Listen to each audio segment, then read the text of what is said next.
सुप्रभातम। आज हम शास्त्री द्वितीय वर्ष के विद्यार्थियों के लिए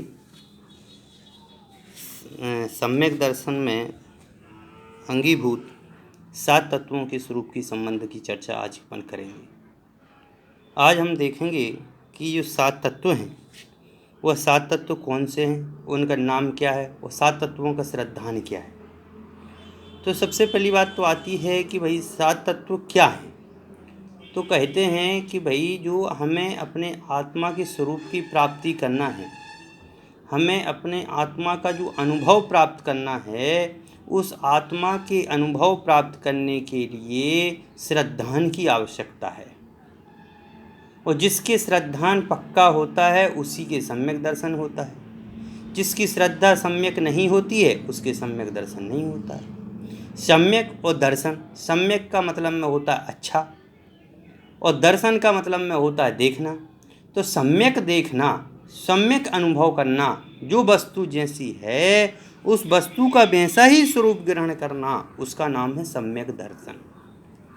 और जब तक हमें उस वस्तु का जैसा स्वरूप है वैसा हम यदि ग्रहण नहीं करेंगे तो हमारा दर्शन जो है मिथ्या दर्शन कहलाएगा। इसलिए सम्यक दर्शन के जो विषयभूत पदार्थ हैं, उन सम्यक दर्शन के विषयभूत पदार्थों की आज अपन यहाँ चर्चा कर रहे हैं। तो सबसे पहले हम देखेंगे कि जो सम्यक दर्शन है उस सम्यक दर्शन में 7 तत्व हैं।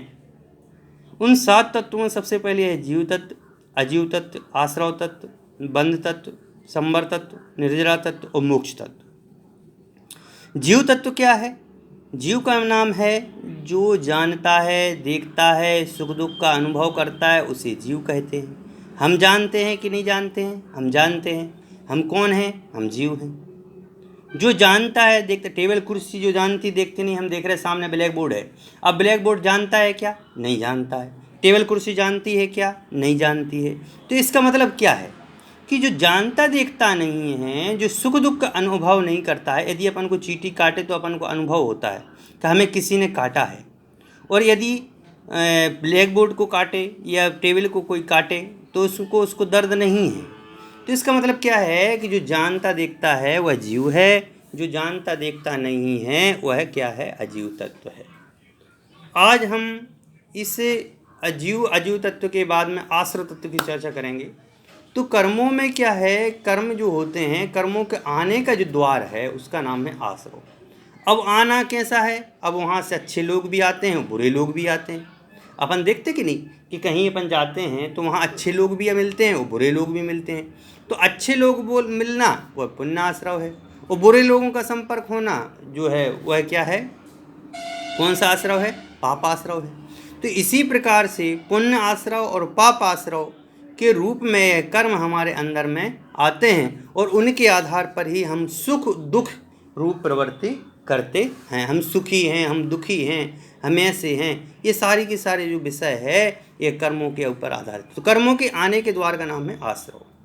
बंध क्या है? बंध कोई बंधना नहीं है, पर यहाँ पर जो दर्शन में जो बताया है कि कर्म जो हैं वह कर्म जब आत्मा में आते हैं और आत्मा में आकर के वह कर्म जब मिलते हैं, मिलना जैसे मिलना, जैसे दूध में पानी, दूध और पानी अपन को एक सा दिखाई देता है, पर दूध और पानी अलग अलग हैं कि नहीं हैं? सोना और मिट्टी दोनों खदान में होते हैं, पर सोना अलग है कि नहीं है? बिल्कुल ऐसे ही आत्मा और शरीर एक साथ रहते हैं, फिर भी वह कभी एक नहीं होते हैं। इस प्रकार से एक चित्रावगाह रूप जो संबंध है उसका नाम है बंध। तो आत्मा और कर्मों का एक चित्रावगाह संबंध का नाम है बंध।